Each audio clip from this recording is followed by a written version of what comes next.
श्रीमान, स्वतंत्रता दिवस परेड पर 20 कंटिजेंट आपके समादर्शन को हाजिर है।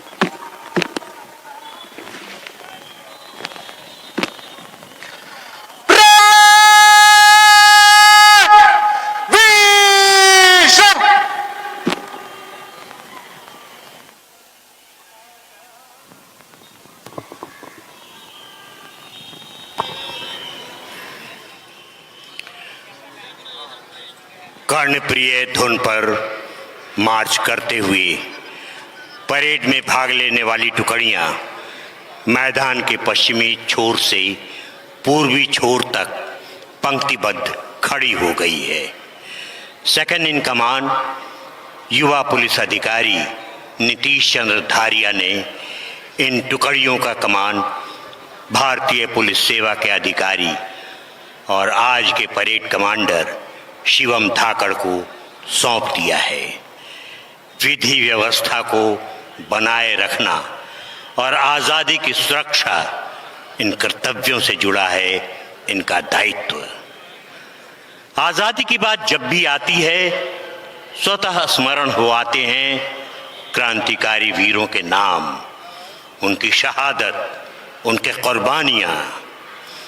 कभी वो भी दिन आएगा जब अपना राज देखेंगे, कभी वो भी दिन आएगा जब अपना राज देखेंगे, जब अपनी ही ज़मीं होगी और अपना आसमां होगा। चखाएंगे मजा बर्बादी का गुलशन गुलचों को, बाहर आ जाएगी उस दम जब अपना बागवां होगा। ये सपना था स्वतंत्रता सेनानियों का। इन्हीं स्वतंत्रता सेनानियों की प्रेरणा रही कि जब कभी भी हमारे पड़ोसी देशों की कुदृष्टि हमारे देश पर पड़ी तब तब हमने उन्हें धूल चटाया, ईंट का जवाब पत्थर से दिया। 1962, 1965, 1971 और 1999 के कारगिल युद्ध के बाद आज उदाहरण है 2025 का ऑपरेशन सिंदूर और ऑपरेशन महादेव का युद्ध। आतंकियों को खोज खोज कर हमारे वीर जांबाज जवानों ने उन्हें ढेर कर दिया। दुश्मनों को बता दिया कि अब तुम्हें गफलत में रहने की जरूरत नहीं। अब ये देश एक नया भारत है, नई ऊर्जा, नई युवा शक्ति और अत्याधुनिक शक्तियों की क्षमता वाले मारक विमानों से लबरेज है ये।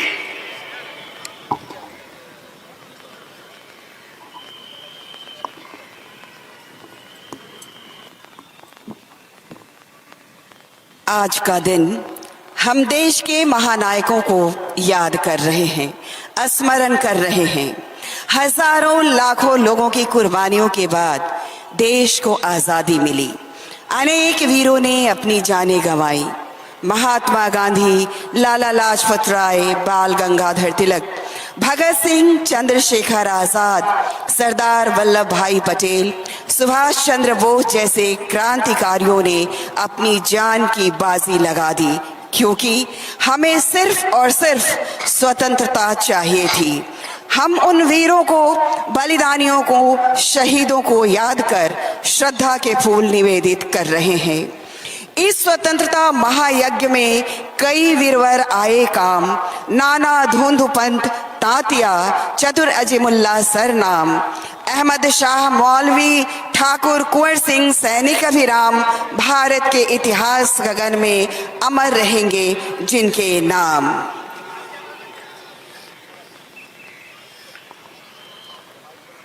आजादी की इस लड़ाई में जात पात, धर्म, संप्रदाय, प्रदेश आदि की चिंता किए बिना सभी वर्ग अपने को भारतवासी महसूस करते हुए अंग्रेजों से मुकाबला करने को सदैव तत्पर रहे। आजादी के इस महायुद्ध में आदिवासियों ने भी बढ़ चढ़कर हिस्सा लिया था। वे मानते थे कि जल, जंगल और जमीन हमारी थाती है।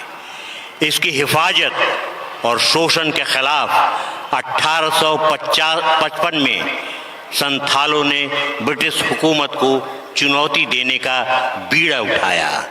सिद्धू कानू के नेतृत्व में साहेबगंज से शुरू हुए ये आंदोलन छोटा नागपुर, संथाल परगना से लेकर उड़ीसा के मयूरभंज तक 1918 तक जारी रहा। मोरगो मांझी, वीर मांझी और इस आंदोलन के संथाल हुल आंदोलन की तरह ही आदिवासियों का अन्य आंदोलन भी उग्र रूप लेता गया। आदिवासियों की उग्र आंदोलन देख ब्रिटिश हुकूमत भयभीत होती रही।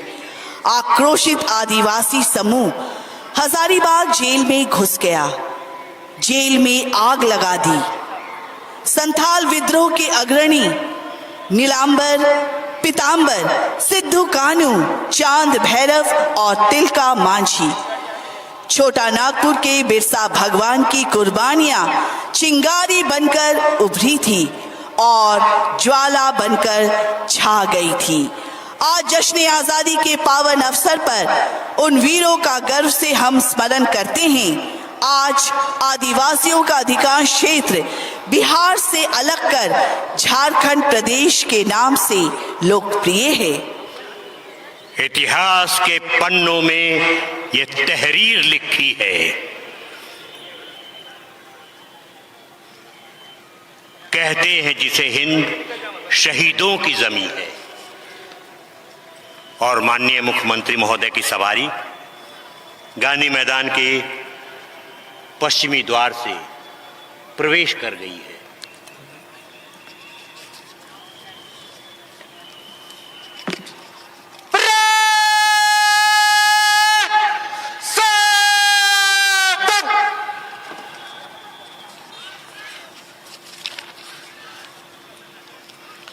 समारोह के मुख्य अतिथि की सवारी के आगे पीछे अगल बगल घुड़सवारों का दस्ता मंच की ओर बढ़ता चला आ रहा है। माउंटेड पुलिस दस्ते का नेतृत्व कर रहे हैं बादल घोड़े पर सवार हवलदार विजय प्रसाद और युवराज घोड़े पर सवार सिपाही राकेश कुमार रंजन। इनके अलावा 11 अन्य घोड़ों पर हैं सिपाही राजकुमार, सिपाही विकास सिंह, सिपाही रविंद्र प्रसाद सिंह, सिपाही रमेश राम, सिपाही मनोज कुमार, सिपाही गौतम कुमार, हवलदार सुनील कुमार सिंह, हवलदार महेंद्र राम, हवलदार अजय कुमार, सिपाही अखिलेश कुमार, सिपाही राजीव कुमार।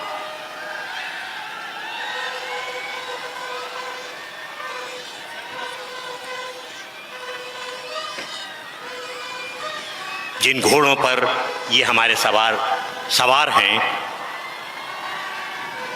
वे मामूली घोड़े नहीं हैं। इन्होंने अलग अलग समय पर इन्होंने विशिष्टता पाई है।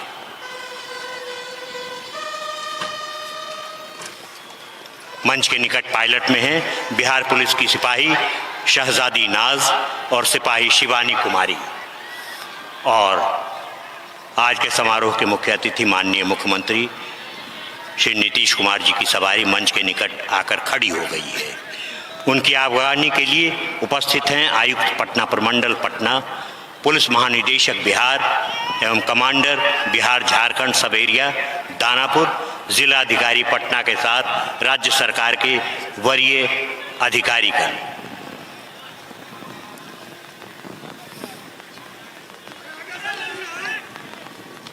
माननीय मुख्यमंत्री महोदय सभी का अभिवादन आज के मौके पर कर रहे हैं। इनके साथ उप मुख्यमंत्री भी हैं और अब माननीय मुख्यमंत्री महोदय मंच पर आगे बढ़ते जा रहे हैं। कुछ ही देर में उन्हें सलामी दी जाएगी।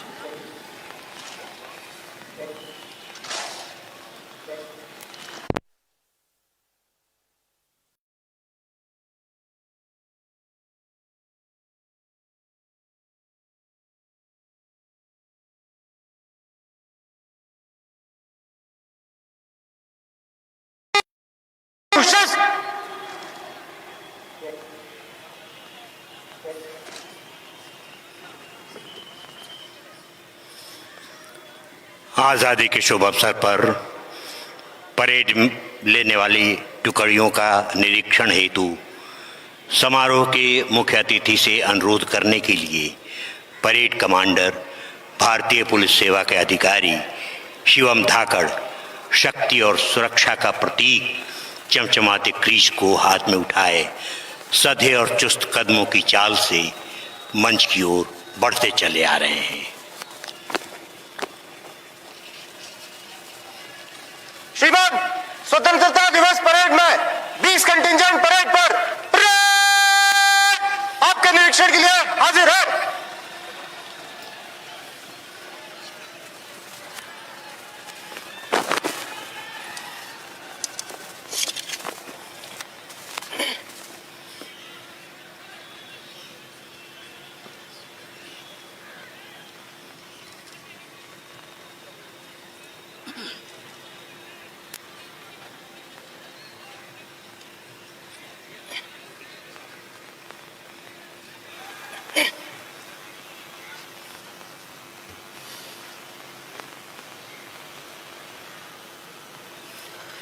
नंबर 1 कंटिजेंट खड़ा रहे, बाकी परेड बेशर्म। माननीय मुख्यमंत्री महोदय अब खुली जीप पर सवार होकर परेड का निरीक्षण करने जा रहे हैं। साथ में हैं पुलिस महानिदेशक बिहार और परेड कमांडर शिवम धाकड़। जीप ड्राइव कर रहे हैं HQRT के ASI मनोज कुमार सिंह। सामने खड़ी टुकड़ियां जवानों की है। सीमाओं पर चौकसी का सवाल हो या दुश्मनों से अचानक हमले का बवाल, आतंकवादियों से दो हाथ करने हो या सांप्रदायिक दंगों से जूझना हो, इन जवानों के बिना विपरीत परिस्थितियों से निपटने की कल्पना भी संभव नहीं है।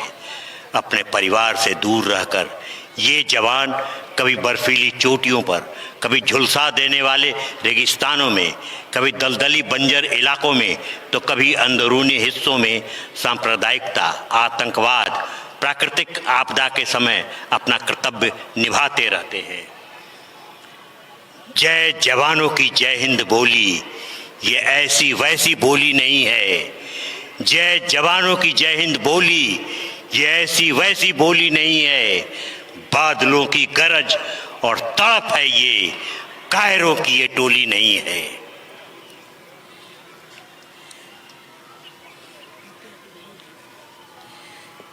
जहां प्रेम की भाषा है सर्वोपरि, जहां धर्म की आशा है सर्वोपरि, ऐसा है मेरा देश हिंदुस्तान, जहां देशभक्ति की भावना है सर्वोपरि।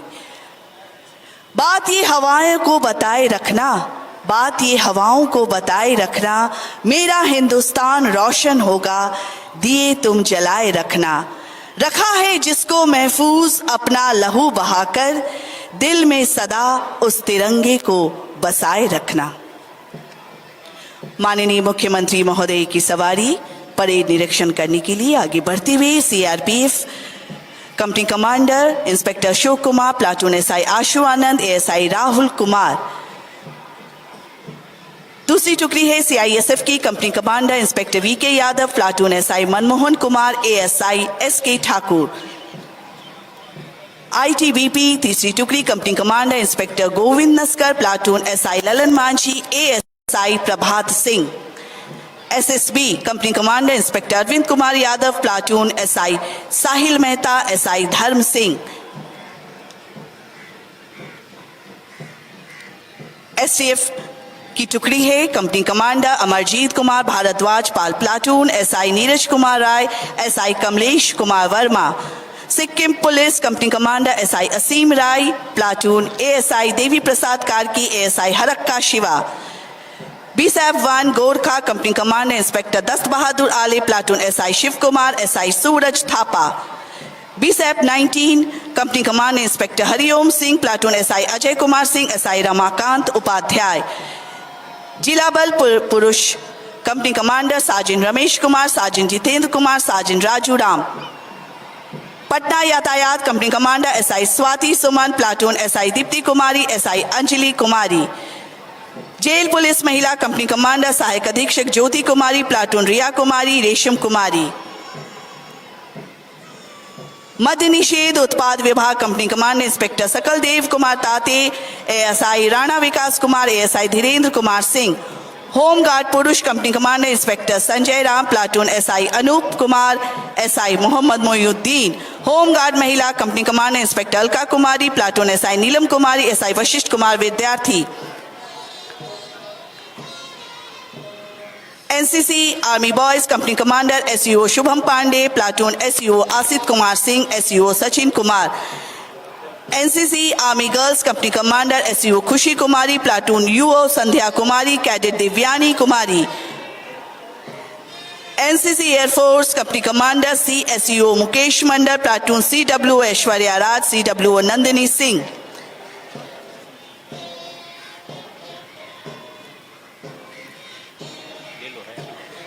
NCC naval wing company commander CC Khushi Kumari, cadet Ekta Bharti, cadet Anjali कुमारी।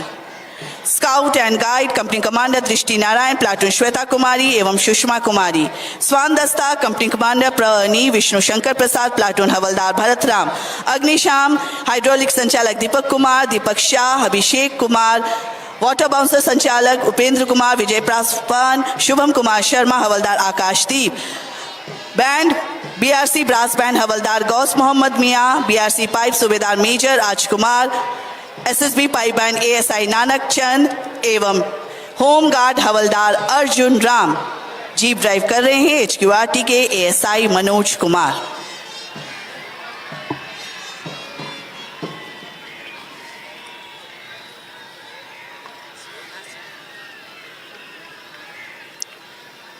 स्वतंत्रता संग्राम के दौरान देश प्रेम का अर्थ था जेल जाना, संघर्ष और त्याग करना।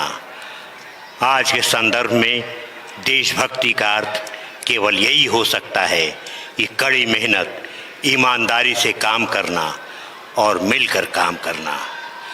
हमें देश के लिए जान देने का मौका भले न मिला हो, लेकिन आज देश के लिए जीने का मौका ज़रूर मिला है।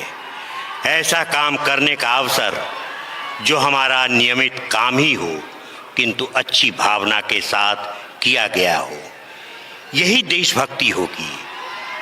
ऐसी कौन सी भावना है, कौन सी बातें हैं जिन्हें आज जश्न आज़ादी के पुनीत अवसर पर सोचें। भारत देश यानी मानवता, अधिकार नहीं कर्तव्य, एक घटना, एक राष्ट्रीय चिन्ह, एक रचना और एक प्रतीक के माध्यम से।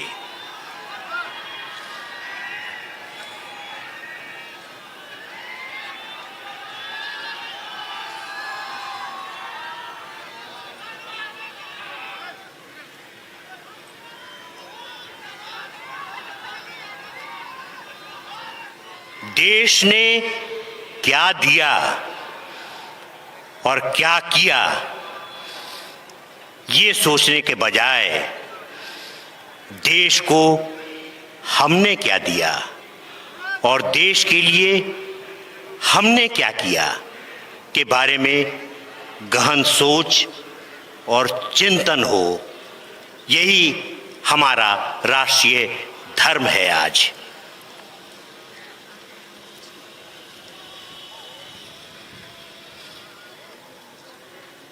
परेड निरीक्षण के बाद माननीय मुख्यमंत्री जी की सवारी अब सलामी मंच के निकट आ गई है।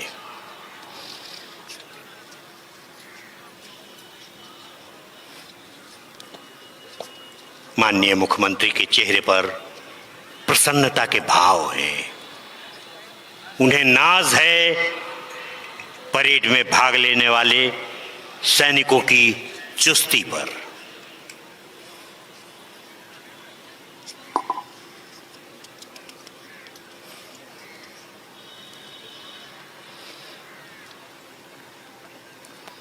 गूंज रहा है दुनिया में भारत का नगाड़ा, गूंज रहा है दुनिया में भारत का नगाड़ा, चमक रहा आसमां में देश का सितारा। आजादी के दिन आओ मिलके करें दुआ कि बुलंदी पर लहराता रहे तिरंगा हमारा।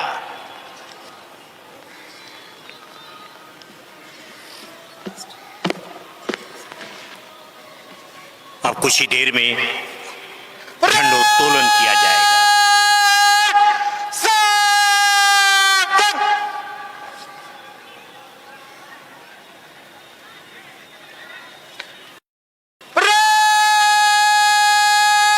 राष्ट्रीय ध्वज को सलामी देगा। राष्ट्रीय सलामी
पिंगले वेंकैया द्वारा डिजाइन किए गगन में लहराते इस राष्ट्रीय ध्वज को हम सादर नमन करते हैं।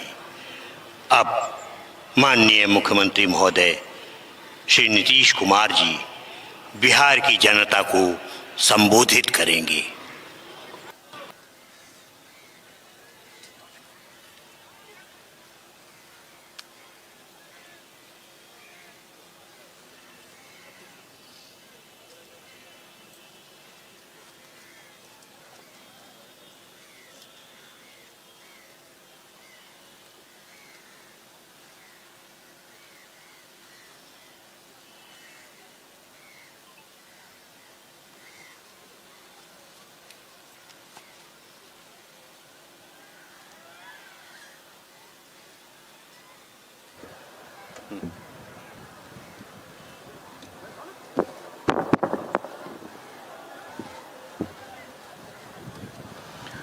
प्रिय बिहार वासियों, 79वें स्वतंत्रता दिवस के पावन अवसर पर मैं समस्त बिहार वासियों को हार्दिक बधाई देता हूं। आज का दिन हम सभी भारतवासियों के लिए गौरव का दिन है। राष्ट्रभक्तों के साहस, त्याग एवं बलिदान के फलस्वरूप 15 अगस्त 1947 को हमारा देश आजाद हुआ। आज के दिन हम इन स्वतंत्रता सेनानियों को श्रद्धा सुमन अर्पित करते हैं, जिन्होंने आजादी की लड़ाई में अपने प्राणों की आहुति दी। उनके उच्च आदर्श आज भी हम सबों के लिए प्रेरणा के स्रोत हैं। मैं उन वीर जवानों को भी नमन करता हूं, जो बहादुरी से देश की सरहदों की सुरक्षा कर रहे हैं। उनके बलिदान को कभी भुलाया नहीं जा सकता है। देश की रक्षा करने वाले भारतीय सेना का हम अभिनंदन करते हैं।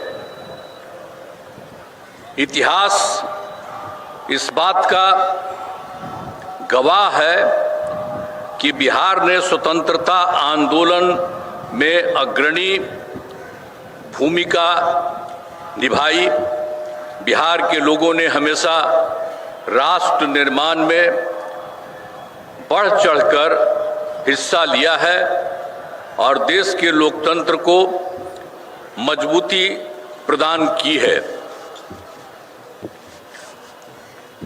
आप सब जानते हैं कि 24 नवंबर वर्ष 2005 को हमारी सरकार बनी थी। सर्वप्रथम राज्य में कानून व्यवस्था को ठीक किया गया। राज्य में कानून का राज बनाए रखना सरकार की सर्वोच्च प्राथमिकता है। सरकार द्वारा अपराध नियंत्रण एवं विधि व्यवस्था संधारण के लिए सभी आयामों पर योजनाबद्ध तरीके से काम किया गया है और वर्ष 2005 में बिहार में पुलिस बल की संख्या मात्र 42,481 थी, 481 थी, जो जरूरत के हिसाब से बहुत कम थी। इसलिए शुरू से ही पुलिस बल की संख्या को बढ़ाने पर जोर दिया गया और अब पुलिस की संख्या बढ़कर उसके बाद 1,10,000 हो गई। अब उसके बाद 2023 में पुलिस बल की संख्या को और बढ़ाने के लिए 2,29,000 तय किया गया है।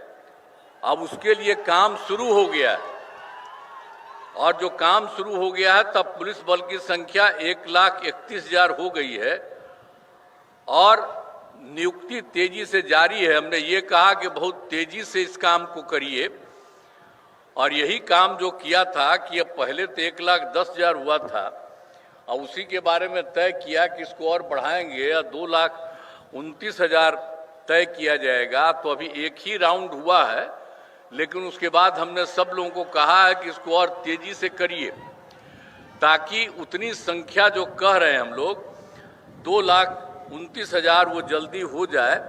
तो इसके लिए भी होने की बात हो रही है और राज्य में वर्ष 2005 की तुलना में हत्या, डकैती, लूट और फिरौती हेतु अपहरण की घटनाओं में बहुत कमी आई है। अब किसी प्रकार के डर एवं भय का वातावरण नहीं है। लोग देर रात तक बाजार हाट का काम कर रहे हैं। लोग बिना डर भय के हर जगह आ जा रहे हैं। अब इसके बाद सर्वप्रथम शिक्षा एवं स्वास्थ्य के क्षेत्र में विशेष ध्यान दिया गया। पहले बहुत कम स्कूल थे। जब हम लोगों की सरकार बनी उसके बाद क्या हाल था? पहले बहुत कम स्कूल था, शिक्षकों की काफी कमी थी और जिसके कारण स्कूलों में ठीक से पढ़ाई नहीं होती थी। तो बड़ी संख्या में नए स्कूल खोले और नियोजित शिक्षकों की बहाली हम लोगों ने की और शिक्षा को बढ़ावा देने हेतु लड़के लड़कियों के लिए पोशाक एवं साइकिल योजना चलाई गई है। आप सब जानते हैं कि कितना ज्यादा किया गया भाई। आखिर शिक्षा को बढ़ावा देने हेतु लड़के लड़कियों के लिए पोशाक एवं साइकिल योजना चलाई और सभी पंचायतों में उच्च माध्यमिक विद्यालय खोले गए। लड़कियों को 12वीं पास करने पर 25,000 रुपये तथा ग्रेजुएट पास होने पर 50,000 रुपये की राशि दी गई है। अब लड़कियां भी खूब बढ़ रही हैं और स्कूलों में लड़के लड़कियों की संख्या लगभग बराबर हो रही है। तो वर्ष 2023 में बिहार लोक सेवा आयोग द्वारा 2,56,000 सरकारी शिक्षकों की बहाली की गई है। अब हम लोगों ने फिर बढ़ा दिया। अब पहले जो था 2006 में हमने कहा था कि नहीं आप ही लोग बहाल करिए, तो उसकी संख्या रही है 3 लाख बने, उसके 68,000 तो नियोजित शिक्षक बने। अब जिसमें अब उसमें जो हम लोगों ने सब कुरुआ किया तो 3 लाख जो 68,000 वाली थी उसी में से कुछ लोग लोक सेवा आयोग में पढ़ाई दी तो शामिल हुए, तो उसमें भी उसमें 28,976 सरकारी शिक्षक बन गए। तो जो हमने कहा कि 2,58,000 उसमें ये भी शामिल हो गए। तो इसलिए 3 लाख जो 68,000 था वो हो करके अब 3,39,000 और 24 नियोजन शिक्षक शेष बचे। तो उसके बाद हम लोगों ने कहा कि भाई एक जगह करके वो इसमें भी शामिल हुई है। अब किसी को इसमें बीपीएससी की परीक्षा में आने की जरूरत नहीं है। एक मामूली सी परीक्षा करके इन लोगों को किया जाएगा। तो यही सब किया गया, सरकारी शिक्षक बनाया जाएगा। तो इसके लिए सरकार ने तय किया कि 5 मौके हम लोगों ने तय किया और 2 परीक्षाओं का आयोजन हुआ। तो उसमें 2,54,000 नियोजित शिक्षक पास हो गए। अब उसके बाद बच गया है मात्र 85,000 शेष बच गए हैं। हाल ही में तीसरी परीक्षा भी हुआ है, 5 के बारे में बात था, तो अभी तीसरी परीक्षा भी हुआ है लेकिन उसका कोई रिजल्ट अभी नहीं आया है। और उसके बाद अगला 2 बार भी बहुत जल्दी कराया। तो अब कुल मिला करके तो जो अब उसमें से मामूली परीक्षा में जो हम लोगों ने 2,24,000 कर दिया और दूसरी बात जो पहले हम लोगों ने करवाया था लोक सेवा आयोग में बीपीएससी में 2,58,000, तो ये दोनों मिल करके अब कुल मिलाकर सरकारी शिक्षकों की संख्या 5,12,000 हो गई है। तो ये सब एक एक तरह से काम किया जा रहा है और शुरू से ही सभी स्वास्थ्य सेवाओं में सुधार किया गया है। पहले स्वास्थ्य व्यवस्था बहुत खराब थी। प्राथमिक स्वास्थ्य केंद्र में इलाज के लिए प्रति माह मात्र 39 मरीज ही आते थे, यानी प्रतिदिन एक दिन में 1 या 2 मरीज आते थे। पहले क्या हुआ था, जो हम लोगों का हुआ था उसके पहले 25 के पहले से जो लोग थे तो उनको क्या हाल था, यही था। अब फिर हम लोगों ने 2006 से अस्पतालों में मुफ्त दवा और इलाज की पूरी व्यवस्था की है। और अब जानते हैं, ये जानना चाहिए कि अब प्राथमिक स्वास्थ्य केंद्र में हर महीने औसतन 11,600 मरीज आते हैं। अब उतना कम आता था, और कितना एक दिन में आता था, 1 या 2। अब सब जगह इतनी संख्या हो गई, तो प्राथमिक शिक्षा केंद्र में आपको बता रहे हैं हर जगह ये सब काम किया। अब इसके अलावे जो 6 मेडिकल कॉलेज थे पहले से, ये सरकार जो दूसरी हम लोग पहले वाला ही थे उसमें कुछ नहीं बना था, वो पहले से बना हुआ था 6 मेडिकल कॉलेज। उसके बाद हम लोगों ने बनाना शुरू किया, तो अभी तो काफी पहले 12 हो गया है, लेकिन 21 जिलों में नए मेडिकल कॉलेज बनाए जा रहे हैं, वो भी जल्दी होगा। लेकिन उसके बाद जो 7 था, कहीं कहीं हो गया था, कहीं छोटी जगह थी, उसके बारे में भी हम लोगों ने तय किया कि नहीं, 7 जिलों में भी मेडिकल कॉलेज बनाए जाएंगे। अब वो भी सब तय कर दिया गया है। अब पटना मेडिकल कॉलेज अब वो तो कर रहा है तेजी से, वो सब काम भी हो ही रही है। तो पटना मेडिकल कॉलेज एवं अस्पताल में जो 6 ही था, तो अब जो पटना मेडिकल कॉलेज अस्पताल को 5,400 बेड तथा अन्य 5 पुराने मेडिकल कॉलेज को 2,500 बेड का किया जा रहा है। यह हम लोगों ने ये भी तय किया। और आप जानते हैं, हम बराबर जाकर के पटना मेडिकल कॉलेज देखते रहते थे पहले, आज भी देख रहे हैं। तीसरा राउंड भी हो गया है, अब 5 राउंड में उसको पूरा का पूरा कर देना है, 5,400 बेड। और कितना जो देख रहे हैं, अगर जाइएगा तो सब लोग आप लोगों को हम कहेंगे, हम जाते हैं तो आप लोग भी तो आते ही है कोई ना कोई, तो जा करके देखिए कि कितना बड़ा मेडिकल कॉलेज हम लोग पटना मेडिकल कॉलेज का बनवा रहे हैं। और उसी तरह से जो पुराना वाला जितना था, तो 5 जो पहले वाला था उसको भी ठीक बनाया जा रहा है। और उसके बारे में भी कह दिया है कि उसके लिए 2,500 बेड बनाया जाएगा। और एक जो यहाँ था Indira Gandhi institute of medical science IGIMS Patna में, तो उसमें तो कोई कुछ नहीं होता था, तो उसके लिए भी हम लोगों ने देख करके पूरा किया। और उसको भी हम कह दिए कि 3,000 बेड का बनाया जाएगा। वहां देखिए कितना काम हो रहा है, और कितना ज्यादा उसमें हम लोगों ने जगह बना दिया। अब कितना ज्यादा वहां पर जा रहे हैं इलाज के लिए, तो बहुत अच्छा हुआ। तो ये तो सबका कर ही दिया गया है, और बिल्कुल और नया जो बन रहा है वो काफी अच्छा बन रहा है। अब राज्य में सड़कों पुल पुलियों का निर्माण कराया गया है। राज्य के सुदूर क्षेत्रों में 6 घंटे में पटना पहुंचने के लक्ष्य को, तो जो बात हुआ था हम लोगों ने पहले किया था 2016 में ही सड़कों और पुल पुलियों का, तो 6 घंटे में दूर से यहाँ आ जाता था।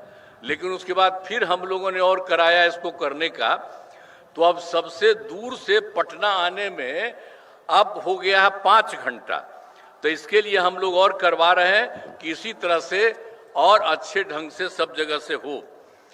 अब उसके बाद जो वर्ष 2015 में हम लोगों ने क्या किया, 7 निश्चय के तहत किया, अनेक काम किया गया, बहुत सारा काम किया गया। तो हर घर तक बिजली, हर घर नल का जल, हर घर शौचालय था, टोलों में पक्की सड़कों को जोड़ने का काम पूरा हो गया है। जो नई बसावटें घर बन गए हैं उनमें ये काम कुछ भी दिनों में पूरा करा लिया जा रहा है। अब जिसका भी घर टूट गया या कोई नया घर बनाया उसके लिए भी बनाया जा रहा है, और सब कुछ किया जा रहा है। अब फिर 2020 में भी 7 निश्चय 2 के तहत सभी योजनाओं पर काम चल रहा है। अब इनमें ग्रामीण सोलर स्ट्रीट लाइट, हर खेत तक सिंचाई का पानी, टेली मेडिसिन, बाल हृदय योजना पर तेजी से काम चल रहा है।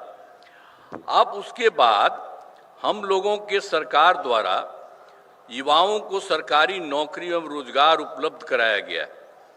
अब पहले क्या था, शुरू में हम लोगों ने तो कर दिया था 8 लाख से अधिक युवाओं को सरकारी नौकरी, लेकिन 2020 में हम लोगों ने तय किया 7 निश्चय 2 में कि 10 लाख नौकरी और 10 लाख रोजगार देना तय किया। लेकिन आपको बता दें कि अब 10 लाख नौकरी वाला काम हो चुका, तो अब हो रहा है कि धीरे धीरे बढ़ेगा तो एक लगभग 12 लाख भी हो जाएगा। और 10 लाख रोजगार जिसको किया गया तो उसमें जो बढ़ने लगा, तो अब क्या था, पहले सोचा जा रहा था कि 38 होगा, लेकिन अब इस बार 39 तक हो गया, यानी अब इतना हो गया। तो अब 50 सोचा जा रहा था, तो एक का तो हो गया। इसके बाद आप समझ लीजिए 10 लाख रोजगार तो पूरा हो गया है, बाकी जो किया जा रहा है तो 50 लाख से भी अधिक सरकारी नौकरी और रोजगार होगा। तो एक एक तरह से काम होगा। और उसके बाद हम लोगों ने तय कर दिया है, जो हम लोगों ने 2020 में तय किया था 7 निश्चय 2 में कि 10 लाख नौकरी या 10 लाख रोजगार, तो अब उसके बाद तो बढ़ ही रहा है, 50 से भी ज्यादा हो जाएगा।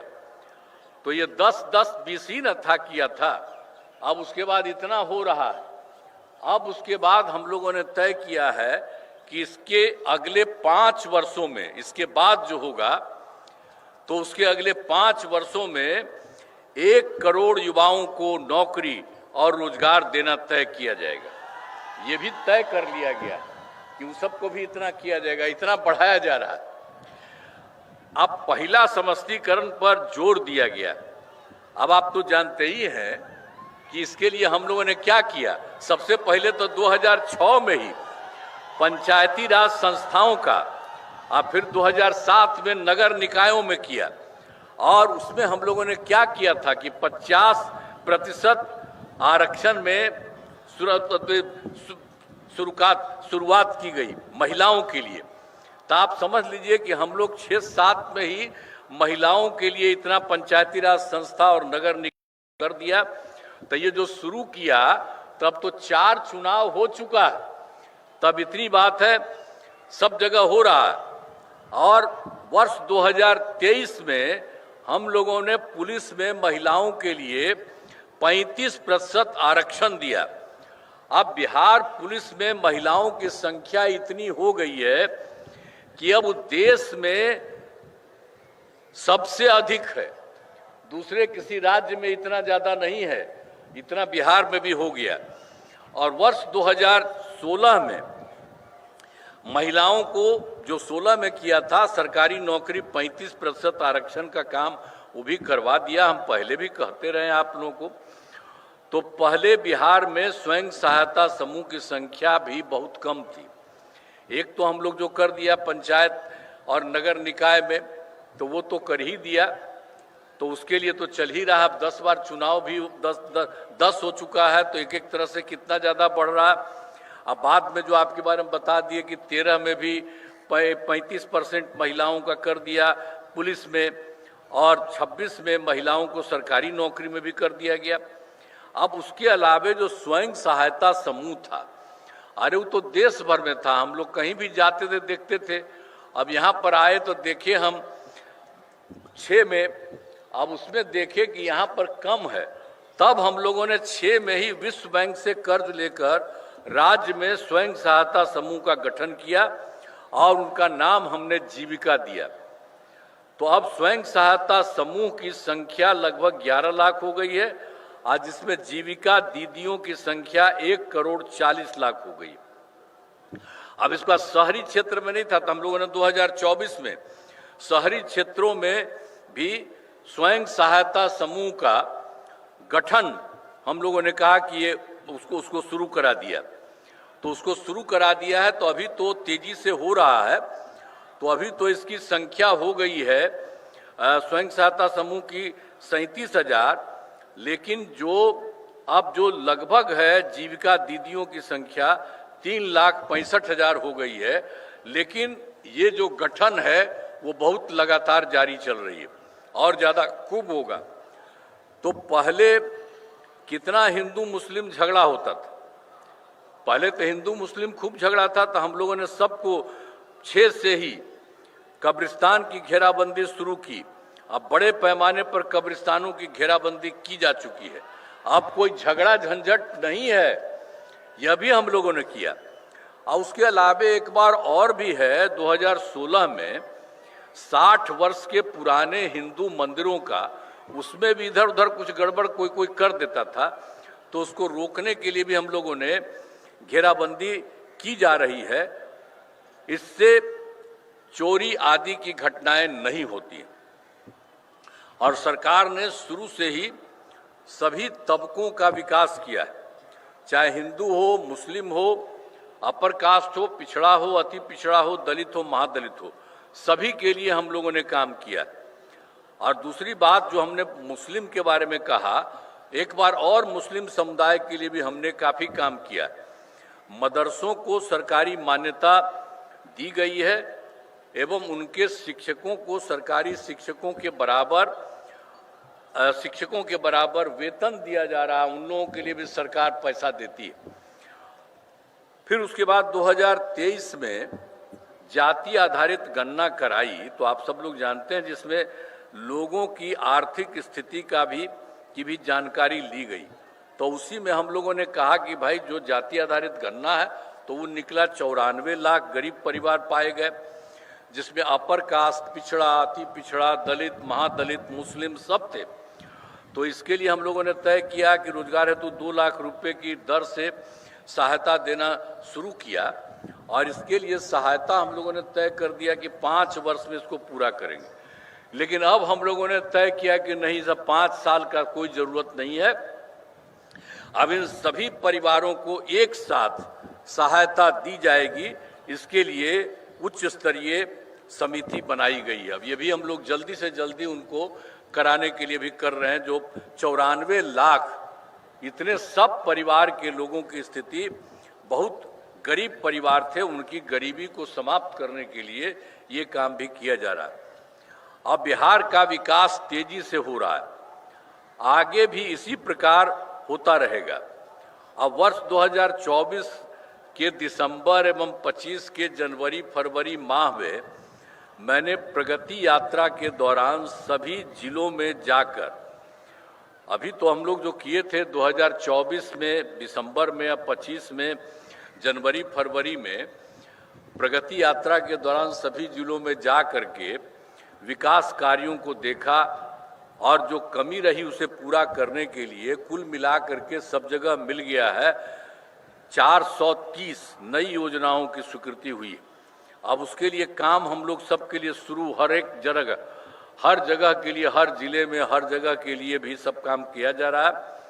तो उस पर 50,000 करोड़ रुपए की लागत लगेगी, इसके लिए भी काम, हम सभी योजनाओं पर तेजी से काम चल रहा है। अब हाल ही में सरकार ने कुछ नए कदम उठाए जिसके सभी को काफी फायदा होगा। पहला है, गांव में शादी समारोह आयोजित करने के लिए सभी जगह उपलब्ध नहीं रहती है। इसे देखते हुए सरकार सभी पंचायतों में विवाह भवन का निर्माण कराएगी, ये तय किया। इस पर 4,026 करोड़ रुपए की राशि खर्च की जाएगी, जिसमें गरीबों को काफी फायदा होगा। और दूसरा है, जीविका दीदियों को बैंकों से ऋण के ब्याज को 10 से घटाकर 7% कर दिया गया। और तीसरा है, जीविका के सभी कर्मियों को मिलने वाली राशि को बढ़ाकर दोगुना कर दिया गया।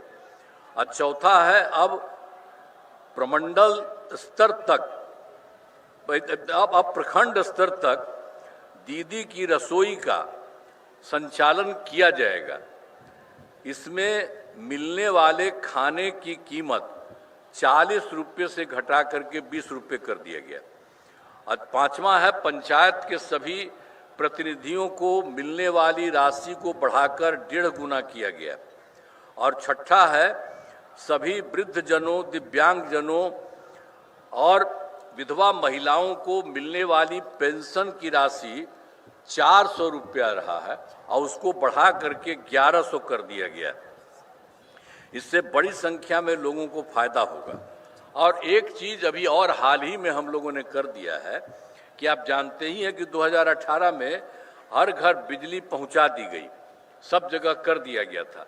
और सरकार द्वारा तो शुरू से ही बहुत सस्ती दर पर बिजली दी जाती थी, लेकिन अब लगभग सभी घरेलू उपभोक्ताओं को बिजली मुफ्त देने का तय कर दिया है। अभी हाल में यही तय हो गया है, अब सबको कोई पैसा नहीं लगेगा, अब बिजली वाले में उन सब लोगों को मुफ्त में लगेगा। और सरकार की तरफ से सभी, अब जो लोग चाहेगा, इच्छुक लोगों के घरों पर सोलर लगाए जाएंगे, जो भी हम लोग चाहेंगे वो सब भी करे, ऊपर सोलर लगाए जाएंगे। इससे सभी को बहुत फायदा होगा। अब सब तो सरकार तो अपने पैसे से लेकर के कम पैसा में देती थी, लेकिन अब इस बार हम लोगों ने तय कर दिया अभी हाल ही में कि अब उसको मुफ्त में, कोई पैसा नहीं लगेगा, अब उसको मुफ्त में दिया जाएगा। और उसके अलावे उसके घर पर भी लगाने के लिए जो हमने बोल दिया, घरों पर सोलर लगाया जाएगा। अब मैं कुछ नई घोषणाएं करता हूं। राज्य में नौकरी के लिए आयोजित होने वाली प्रारंभिक प्रतियोगिता परीक्षाओं में परीक्षा शुल्क को घटाकर मात्र 100 रुपये कर दिया जाएगा तथा मुख्य परीक्षा में कोई परीक्षा शुल्क नहीं लिया जाएगा। और दूसरी बात और किया जा रहा है, बिहार में नए उद्योग लगाने के लिए विशेष सहायता दी जाएगी और इसके अंतर्गत कैपिटल सब्सिडी, ब्याज सब्सिडी तथा जीएसडी के लिए दिए जाने वाले प्रोत्साहन राशि को दोगुना किया जाएगा। फिर और उसके बाद उद्योग लगाने के लिए सभी जिलों में जमीन की व्यवस्था की जाएगी तथा रोजगार देने वाले उद्योगों को मुफ्त में जमीन दी जाएगी। और उसके बाद उद्योग लगाने हेतु आवंटित भूमि से संबंधित विवादों को समाप्त किया जाएगा। और उसके बाद यह सुविधा अगले 4 महीने में उद्योग लगाने वालों को दी जाएगी।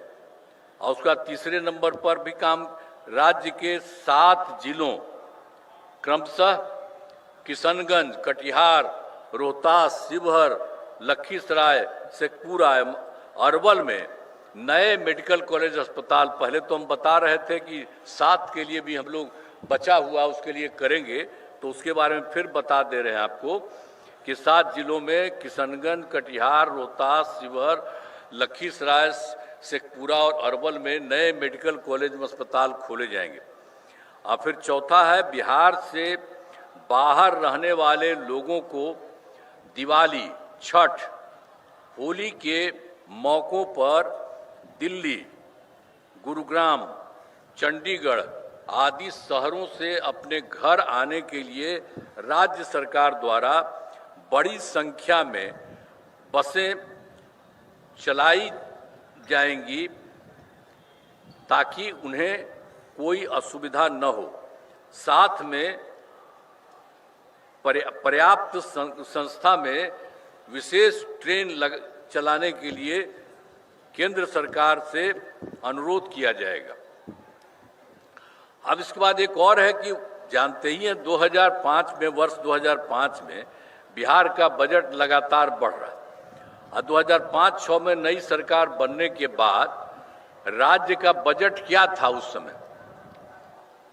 वो तो हम लोगों का, उन्हीं की सरकार थी, दूसरी थी जब हम लोग आए थे, तो उस समय तो था मात्र 28,000 था करोड़ रुपया था। लेकिन उसके बाद 6 में फिर हम लोगों का सब कुछ 6 में चला, तो 6-7 में बढ़ा करके 37,000 करोड़ रुपए किया गया। तो शुरू हम लोगों ने किया और हर साल लगातार बढ़ाते गए और अब इतना बढ़ गया है कि इस बार 3,16,000 करोड़ रुपए से अधिक हो गया। हर जगह से लोगों को फायदा। और बिहार के विकास के लिए हम आदरणीय प्रधानमंत्री श्री नरेंद्र मोदी जी के नेतृत्व वाली केंद्र सरकार का पूरा सहयोग मिल रहा है। और इस सरकार ने, केंद्र ने कितना अच्छा काम किया है बिहार के लिए। तो ये सरकार जो बनी इस बार, और उसके बाद तुरंत ही जुलाई में 2024 के बजट में बिहार को विशेष आर्थिक सहायता के रूप में सड़क, उद्योग, स्वास्थ्य, पर्यटन, बाढ़ नियंत्रण के लिए बड़ी राशि देने की घोषणा की गई।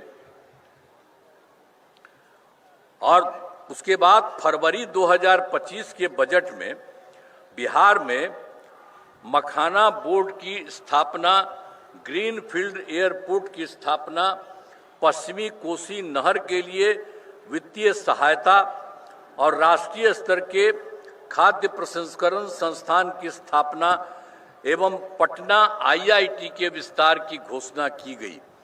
तो पहले तो 24 में कर दिया और उसके बाद फिर उन्होंने केंद्र सरकार ने 25 में भी कर दिया। और इसके बाद फिर अभी हाल में काम और हुआ, केंद्र सरकार द्वारा वर्ष 2018 से, और उसमें तो कुछ ही राज्यों में खेलो इंडिया यूथ गेम्स का आयोजन किया गया था, लेकिन उन्होंने बिहार के लिए भी किया। इस वर्ष खेलो इंडिया यूथ गेम्स 2005 के आयोजन का जिम्मा बिहार को मिला, जो गौरव की बात है। और हम बताना चाहते हैं कि इन खेलों का आयोजन बहुत अच्छे ढंग से किया गया है। हाल ही में, और उसके अलावे तो और भी बहुत अच्छा काम किया है केंद्र सरकार ने। जाति आधारित गणना कराने का निर्णय लिया, जो बहुत ही अच्छा चीज है। तो इन सब के लिए हम आदरणीय प्रधानमंत्री श्री नरेंद्र मोदी जी का आभार व्यक्त करते हैं और उनको मैं धन्यवाद देता हूं कि उन्होंने भी सबके लिए बहुत अच्छा काम किया। और उसके बाद अंत में यही है कि सरकार की कामना है कि समाज में सद्भाव एवं भाईचारा का माहौल कायम रहे। सभी चुनौतियों के बावजूद हमारा राज्य प्रगति के पथ पर अग्रसर है। हमारा अतीत गौरवशाली है और विरासत समृद्ध है। हम इसी ऊंचाई को फिर से प्राप्त करना चाहते हैं। आइए स्वतंत्र दिवस के शुभ अवसर पर हम सब यह संकल्प लें कि बिहार को एक खुशहाल राज्य के रूप में विकसित करने के लिए अपना सहयोग प्रदान करें। इस अवसर पर एक बार पुनः सभी बिहार वासियों को मैं शुभकामनाएं देता हूं। जय हिंद, जय हिंद, जय हिंद। बहुत बहुत धन्यवाद। धन्यवाद सर। आज के समारोह के मुख्य अतिथि माननीय मुख्यमंत्री बिहार का जनता को संबोधन समाप्त हुआ।